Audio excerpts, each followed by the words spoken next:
Joining me now is California Democratic Congresswoman Sara Jacobs. She's a member of the Foreign Affairs and Armed Services Committee and a good friend to us. I'm glad you're here to talk about this, Congresswoman. So officials, as you know, are warning an Iranian strike inside of Israel could happen, in fact, at any moment.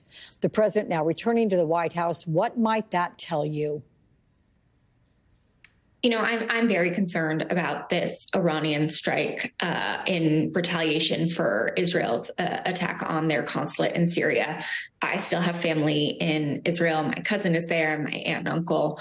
So I'm following this closely. And I think we all believe that this attack is imminent. What we're waiting to see is exactly what it's going to be and how bad it's going to be. And I know that the administration is doing everything they can right now to make sure we have the right posture so that all of our troops in the region have the protection they need. And we also know the U.S., other countries as well, have issued cautionary travel guidelines for Israel. Is there any sense in your mind of how Iran might strike? And are you concerned about a broader war?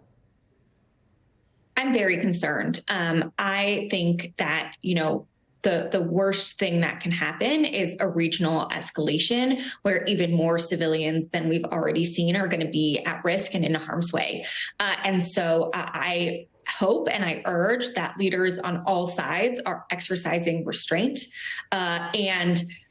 You know, we don't yet know exactly what Iran's counterstrike is going to look like. There are some indications that it might only be focused on military targets and not civilians, which, you know, I think would be good because the last thing we want is more civilians getting harmed in this conflict. Well, look, to that point, last month, you and a handful of House Democrats signed that letter asking the president to restrict additional military assistance to Israel while it restricts humanitarian aid into Gaza. Then after a phone call with Benjamin Netanyahu this week, Biden said Israel is doing more to allow food and critical supplies in. However, it is not enough and they need to do more. That is the president's quote. Do we know for certain how much aid is getting into Gaza? And is it enough for you to rescind your call to stop sending Israel weapons? We do know from partners on the ground how much aid is getting into Gaza. It is certainly not enough. We've seen in northern Gaza a famine declared. We know that in southern Gaza there is real food insecurity and hunger, and Israel needs to do more to allow more aid in and open more land crossings, which is the most efficient way to get aid in. And so the way I think about it is that the U.S. has existing law that we cannot give offensive weapons to countries that restrict our humanitarian assistance. Now, I support that. I don't, you know, that is the law. We should not be sending offensive weapons. However, given this threat from Iran and our strong support of Israel's right to defend itself, we should be doing what we can on defensive weapons, making sure they have enough Iron Dome interceptors, for instance. And I think those two things can be separated because defensive weapons are not something that's subject to those same provisions. Okay, understood on all that, given the current state of things. Let's go to the abortion issue. As you well know, Vice President Kamala Harris held a campaign rally in Arizona after the near total abortion ban there. In some blistering remarks, the vice president laid the blame for taking away women's reproductive freedom squarely on Donald Trump. Let's take a listen. In fact, he brags about it. Just this week, he said that he is, quote, proudly the person responsible for overturning Roe. Wow. Proudly responsible for the pain and suffering of millions of women and families. Proudly responsible that he took your freedoms.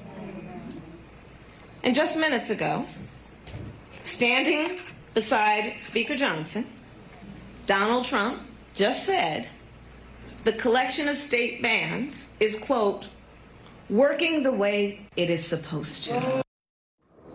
Okay, so she's outlining what former President Trump has said and then saying that the issue should be left to the states.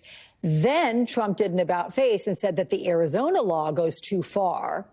How do you think the strategy of hammering Trump is going to go to turn Arizona and other battleground states blue in November? We have seen time and again that abortion is a motivating issue for Democrats, for independents, for young people, especially young women. I can tell you as a young woman myself, right? Reproductive health care is my health care. And every time abortion rights have been on the ballot, even in states that we do not consider blue, like Kansas, and Ohio, they have won. And we have ballot initiatives happening in Arizona, in Florida, working on it in other states. So I think this will continue to be a motivating issue, especially as we continue to see the horrific consequences of these state bans. And let's be very clear, whatever Donald Trump says on the campaign trail, whether he tries to muddy his position, the Republican position is clear. They want a federal abortion ban. They've introduced that legislation. They've said it over and over again. So we need to be clear. If Republicans keep the House, win the Senate, and take the presidency, there will be a federal abortion ban, and it will affect every single state, including blue states like California that I'm proud to represent. Yeah. One more question here, because this week the House voted to reauthorize FISA, that controversial law that allows for monitoring of foreign communications. That law passed with overwhelmingly bipartisan support after far-right Republicans ended their blockade and then allowed the bill to move forward after striking some sort of a deal with Speaker Mike Johnson.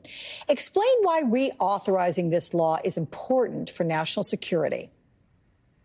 Look, the Foreign Intelligence Surveillance Act, FISA, is an important tool. It's what authorizes the government to do intelligence collection abroad. It's how we know when an attack is likely to happen on the United States. It's really important. And actually, when you look at conflicts and other types of things that happen, often they happen because of miscalculation or misunderstanding. So the more we know about our adversaries and how they think and how they interpret our actions, actually, the more tailored we can be, and the more we can make sure that we're not doing anything to inadvertently escalate.